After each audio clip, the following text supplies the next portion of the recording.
মাগরিবের পরেই জুলাই স্মরণে আমাদের সাংস্কৃতিক অনুষ্ঠান রয়েছে। আমরা আশা করি সকলেই সেখানে থাকবেন। সেখানে আমাদের জাতীয় নেতৃবৃন্দ যাদেরকে অন্যায়ভাবে বিচারিক কায়দায় হত্যা করা হয়েছে, শহীদ মাওলানা মতিউর রহমান নিজামী, আলী হাসান মোহাম্মদ মুজাহিদ, তাদের সুযোগ্য সন্তানেরা বক্তব্য রাখবেন। আরও হয়তো আমরা কাউকে কথা বলার সুযোগ দেব। আমাদের ৩৬ জুলাইয়ের উপরে একটি ডকুমেন্টারি আছে, আমরা এটি এখন দেখাতে পারিনি। আমরা সন্ধ্যার পরে এর মাধ্যমে আমাদের কর্মসূচি শুরু হবে ইনশাআল্লাহ।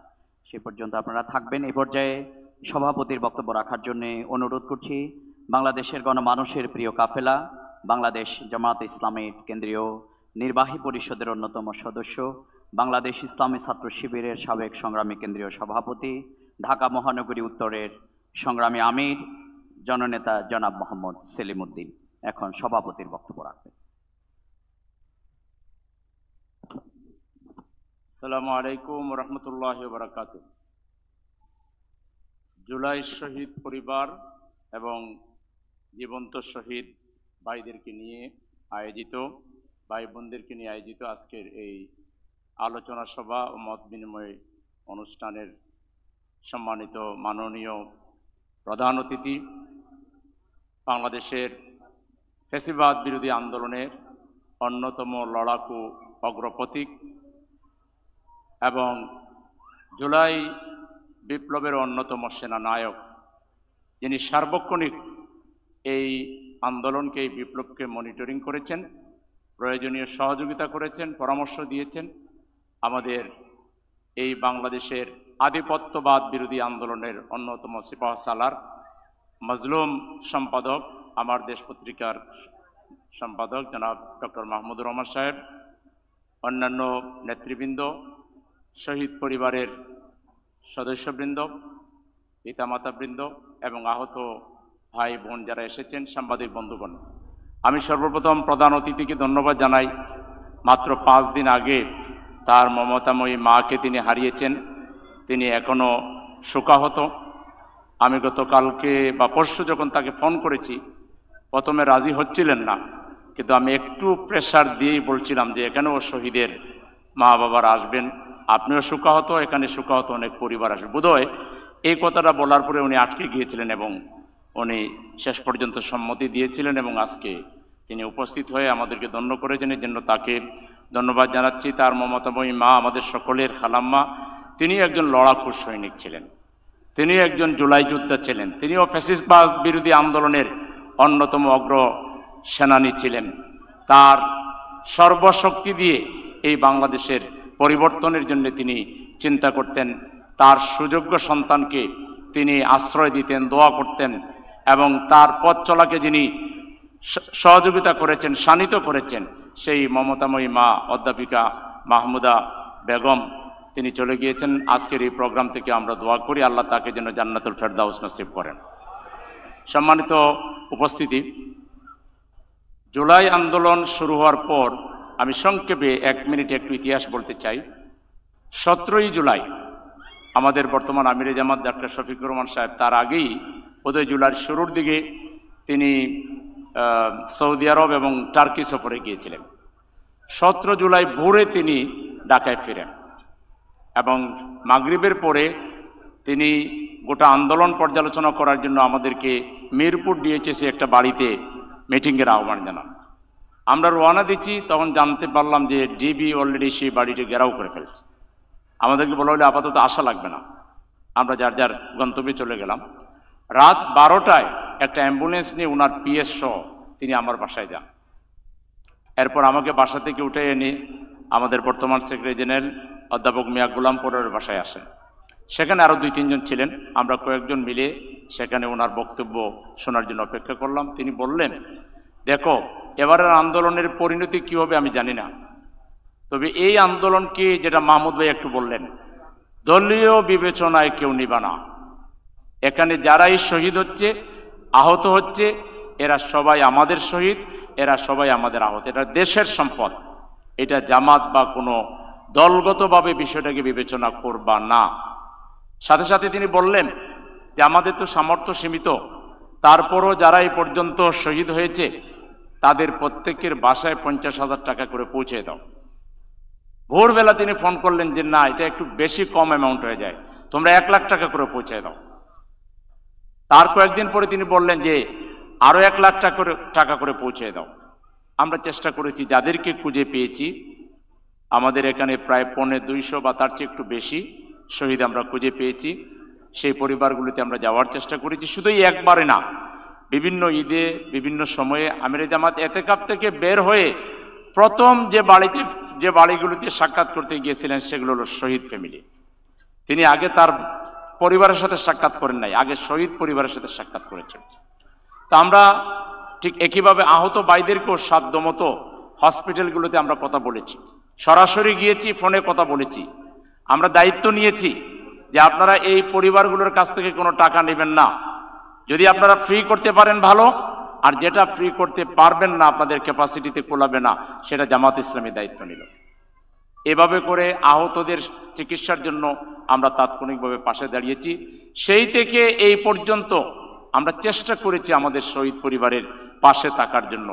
কারো একটু অসুস্থতার খবর পেলে, কারো কোনো অসুবিধার খবর পেলে আমরা চেষ্টা করি আমাদের লোকাল ইউনিটগুলোকে, ওয়ার্ডগুলোকে বলে দেয়া আছে যে আপনারা শহীদদের কোনো আহ্বান, কোনো ইশারা পেলে শহীদ পরিবারের, আহত পরিবারের, আপনারা দ্রুততম সময়ের ভিতরে সাড়া দেবেন, টাকার কথা চিন্তা করবেন না। তা আমরা মনে করি যে এটা আমাদের পক্ষ থেকে কোনো দয়া বা বদান্যতা নয়, এটা আমাদের দায়িত্ব। তারা যে কাজটি করে দিয়েছেন, এটা এই বাংলাদেশ কোনোদিন বলতে পারবেন না।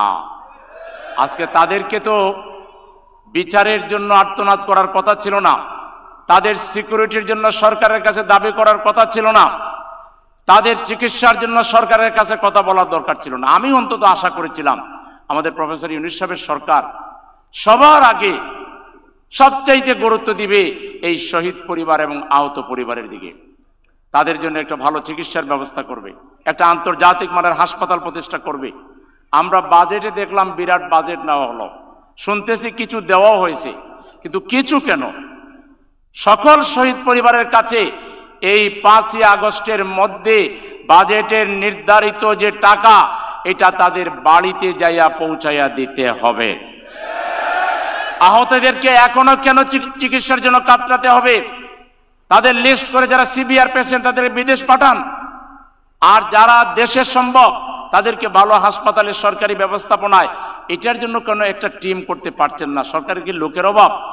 আমি বহুবার আমার বক্তব্যে বলেছি, এই ফান্ড ডিস্ট্রিবিউশন কিংবা চিকিৎসা ইত্যাদি কাজে আপনাদের লোক লাগলে আমাদের সহযোগিতা নেন। আলহামদুলিল্লাহ, আমরা এমন একটা দল, আমরা এই মানবতার জন্য একটু খাটি। এটা আমরা ইবাদত মনে করি, এটাকে আমরা আমাদের দায়িত্ব মনে করি। সুতরাং আপনাদের লোকের ক্রাইসিস হইলে ভলেন্টিয়ারি সার্ভিস নেন, আমরা কোনো চার্জ নেব না, আমরা কোনো কিছু ক্লেম করব না। আপনারা বলেন কত লোক লাগে, একেবারে কম্পিটেন্ট, ক্যাপাবল, আমরা মানবিক লোকদেরকে দিয়ে আপনাদেরকে সার্ভিস দিয়ে দিব। কোথায় কি লাগে আমাদের সাহায্য নেন। আমাদের এই শহীদ পরিবারগুলোকে অবহেলা করবেন না।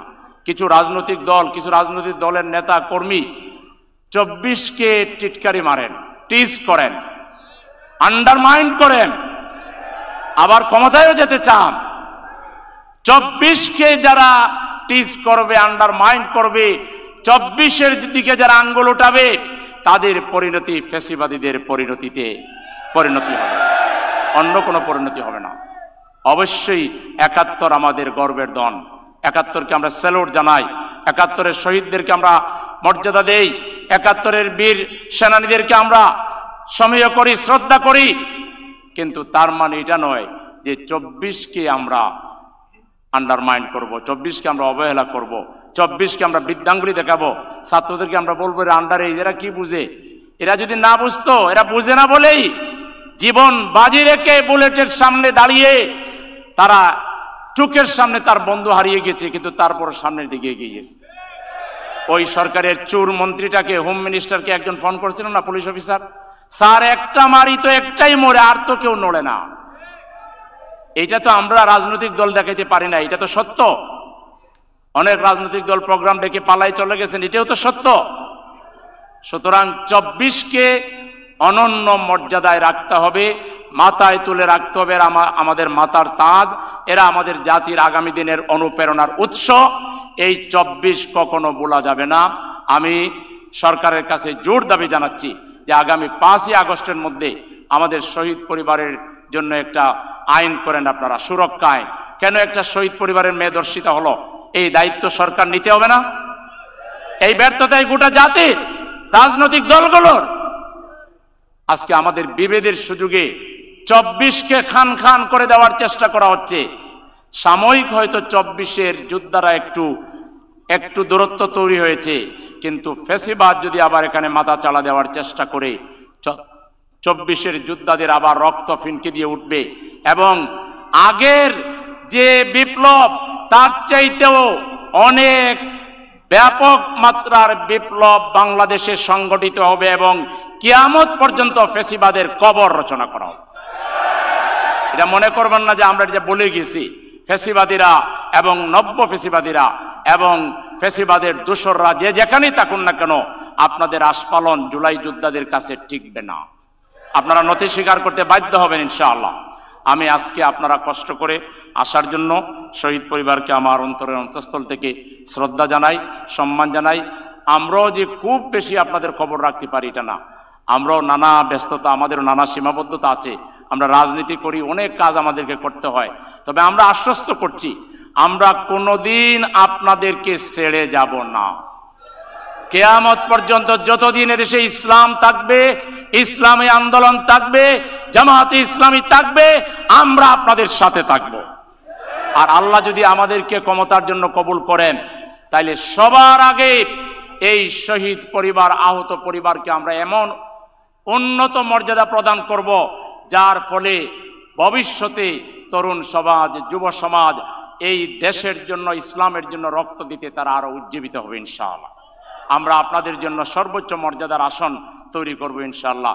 এবং আমরা আগামী 19 তারিখ সোহরাওয়ার্দী উদ্যানে এই শহীদ পরিবারকে যথাযথ মর্যাদা দেওয়া, আহতদের সুচিকিৎসা এবং পুনর্বাসন করা, বিশেষ করে জুলাই ঘোষণাপত্র তৈরি করা এবং জুলাই সনদ করা এবং এটা সংবিধানে অন্তর্ভুক্ত করা সহ লেভেল প্লেইং ফিল্ড তৈরি করা, বিচারকে ত্বরান্বিত করা, সংস্কার কমপ্লিট করা এবং আমাদের প্রবাসে থাকা রেমিটেন্স যোদ্ধাদেরকে ভোটের অধিকার দিতে হবে।